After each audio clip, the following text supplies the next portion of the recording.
La correcta comprensión de la ley. No tendrás dioses ajenos delante de mí. Éxodo 23.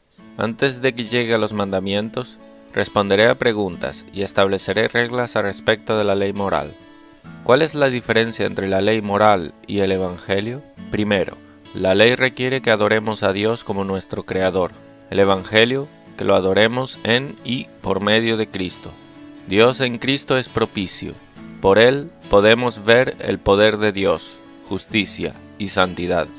En Él vemos su misericordia demostrada. Segundo, la ley moral requiere obediencia, pero no da fuerza, como el faraón requería ladrillo, pero no daba paja. Pero el Evangelio da fuerza, otorga fe al elegido, endulza la ley, nos hace servir a Dios con deleite. ¿De qué nos vale la ley moral?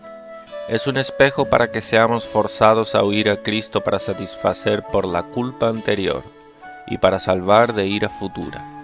La ley ha sido nuestro ayo para llevarnos a Cristo, a fin de que fuésemos justificados por la fe.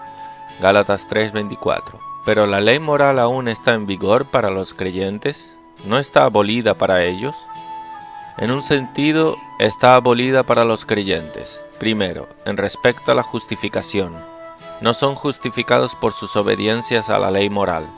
Los creyentes deben valerse mucho de la ley moral, pero deben confiar solo en la justicia de Cristo para la justificación, como la paloma de Noé, que se valió de sus alas para volar, pero confió en el arca para estar a salvo. Si la ley moral pudiera justificar, ¿cuál sería la necesidad de Cristo morir? Segundo, la ley moral está abolida para creyentes con respecto a su maldición. Son liberados de su maldición y poder condenatorio. Cristo nos redimió de la maldición de la ley, hecho maldición por nosotros. Gálatas 3:13. ¿Cómo fue hecho Cristo maldición por nosotros? Visto como el Hijo de Dios, Él no fue hecho maldición, pero como nuestro fiador y garantía. Él fue hecho maldición por nosotros. Hebreos 7:22.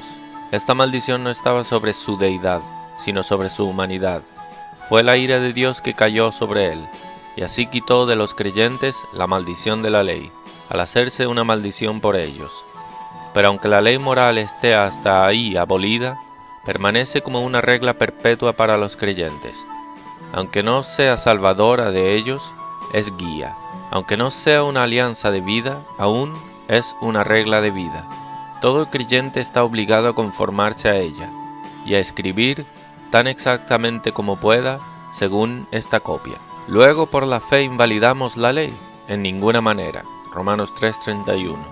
Aunque un cristiano no esté bajo el poder condenatorio de la ley, aún está bajo su poder de comando. Amar a Dios, reverenciarlo y obedecerlo es una ley que siempre manda y mandará en el cielo. Esto insto contra los antinomianos, que dicen que la ley moral es abrogada para los creyentes, que, como contradice la Escritura, así es una llave que abre la puerta para todo libertinaje. Los que no tendrán la ley para gobernarlos, nunca tendrán el Evangelio para salvarlos. Habiendo respondido a estas preguntas, en siguiente lugar estableceré algunas reglas generales para la correcta comprensión del Decálogo, o los 10 mandamientos. Pueden servir para darnos una luz en el sentido y significado de los mandamientos.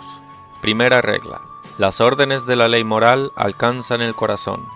Los mandamientos no solo requieren acciones externas, sino afecciones internas. No solo requieren actos de obediencia externos, sino la afección de amor interna. Y amarás a Jehová tu Dios de todo tu corazón, y de toda tu alma, y con todas tus fuerzas. Deuteronomio 6:5. Segundo, las amenazas y prohibiciones de la ley moral alcanzan el corazón. La ley de Dios prohíbe no solo el acto del pecado, sino el deseo e inclinación. No solo prohíbe el adulterio, sino la lujuria. Mateo 5:28. No solo robar, sino codiciar. Romanos 7:7. La ley del hombre manda solo a la mano. La ley de Dios manda al corazón. Segunda regla. En los mandamientos hay un sinécdoque. Hay más pretendido que lo hablado. Primero, donde cualquier deber es ordenado, el pecado contrario es prohibido. Cuando se nos ordena guardar el día de sábado santo, se nos prohíbe violar el sábado.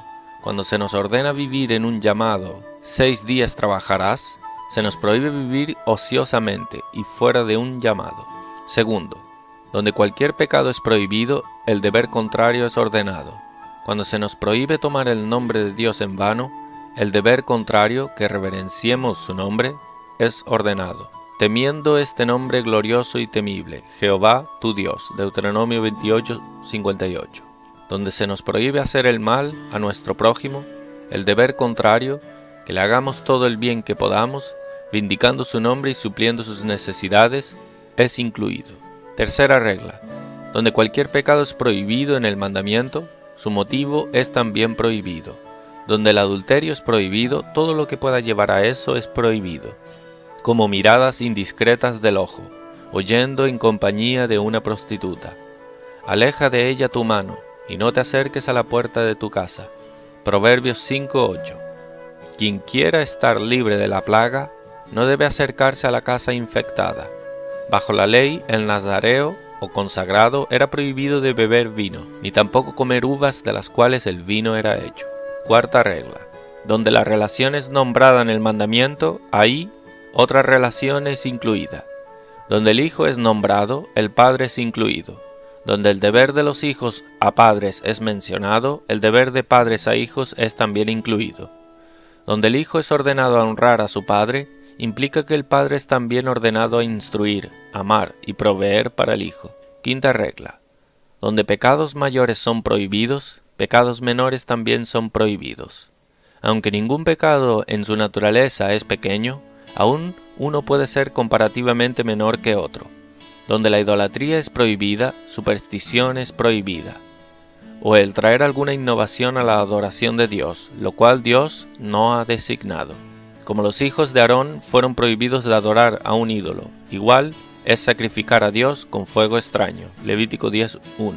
Mezcla en cosas sagradas es como una gota en vino, que aunque le dé color, aún no hace sino degradarlo y adulterarlo. Es muy provocador a Dios traer cualquier ceremonia supersticiosa a su adoración que Él no ha prescrito. Es poner a prueba la sabiduría de Dios, como si no fuera sabio lo suficiente para designar la manera en que será servido. Sexta regla. La ley de Dios es entera. La ley está toda conectada. La primera y segunda tabla están unidas, piedad a Dios y equidad a nuestro prójimo. Estas dos tablas que Dios ha unido no deben separarse.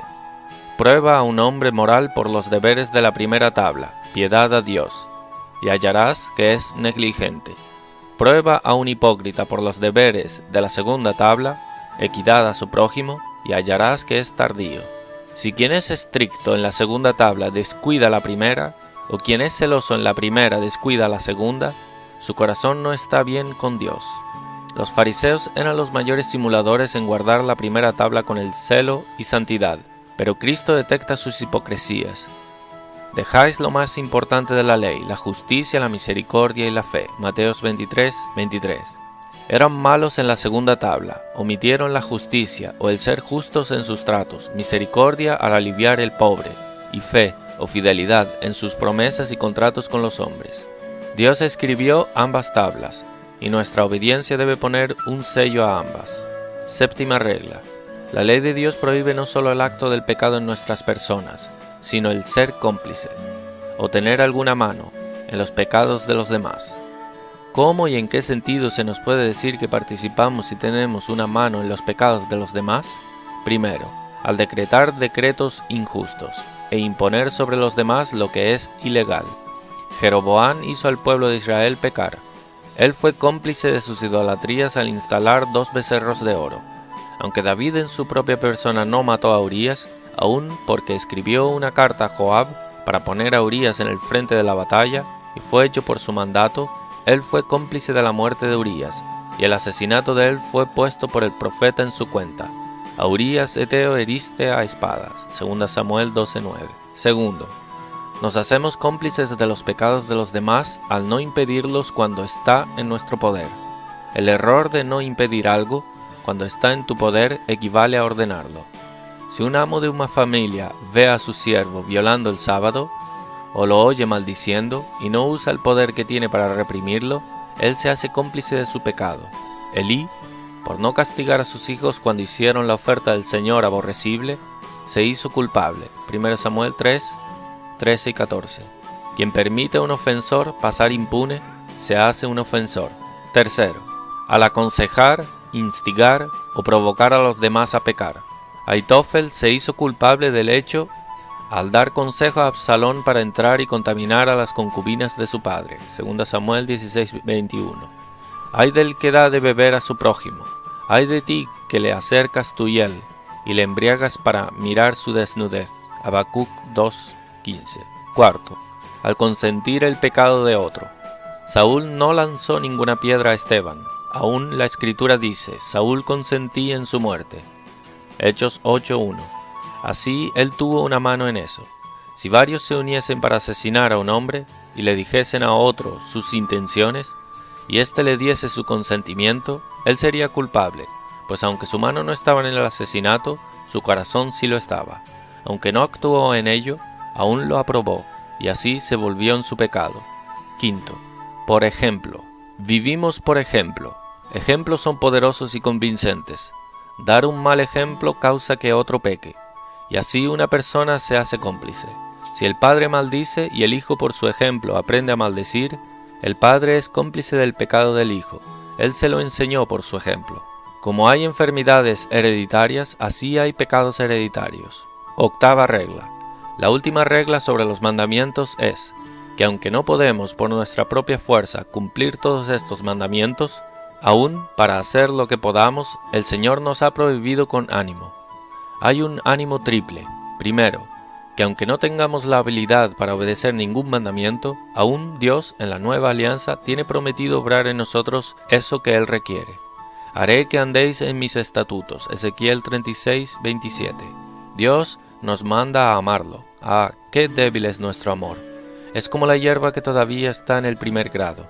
Pero Dios ha prometido circuncidar nuestros corazones para que lo podamos amar. Deuteronomio 36. Quien nos manda, nos capacitará. Dios nos manda volvernos del pecado, pero lamentablemente no tenemos poder para volvernos. Por eso Él ha prometido volvernos, poner su espíritu dentro de nosotros y convertir el corazón de piedra en carne. Ezequiel 36:26. No hay nada en el comando, sino lo mismo que en la promesa. Por lo tanto, cristiano, no te desanimes, aunque no tengas fuerzas en ti mismo, Dios te dará fuerzas. El hierro no tiene poder para moverse, pero cuando es atraído por el imán, puede moverse. Hiciste en nosotros todas nuestras obras. Isaías 26:12. Segundo, aunque no podamos exactamente cumplir la ley moral, aún Dios por causa de Cristo mitigará el rigor de la ley y aceptará algo menos que lo que requiere. Dios en la ley requiere obediencia exacta. Aún así aceptará la obediencia sincera. Él bajará algo del grado, si es que hay verdad en las partes internas. Él verá la fe y pasará por el defecto. El Evangelio reduce la severidad de la ley moral. Tercero, en donde nuestra obediencia personal se queda corta, Dios se agradará en aceptarnos en nuestro fiador. Nos hizo aceptos en el amado. Efesios 1:6. Aunque nuestra obediencia sea imperfecta, aún por medio de Cristo, nuestra garantía o fiador, Dios la ve como perfecta. Ese mismo servicio que la misma ley de Dios podría condenar, su misericordia está agradada en coronar, en virtud de la sangre de nuestro mediador. Habiéndote dado estas reglas sobre los mandamientos, seguiré para los mandamientos en sí.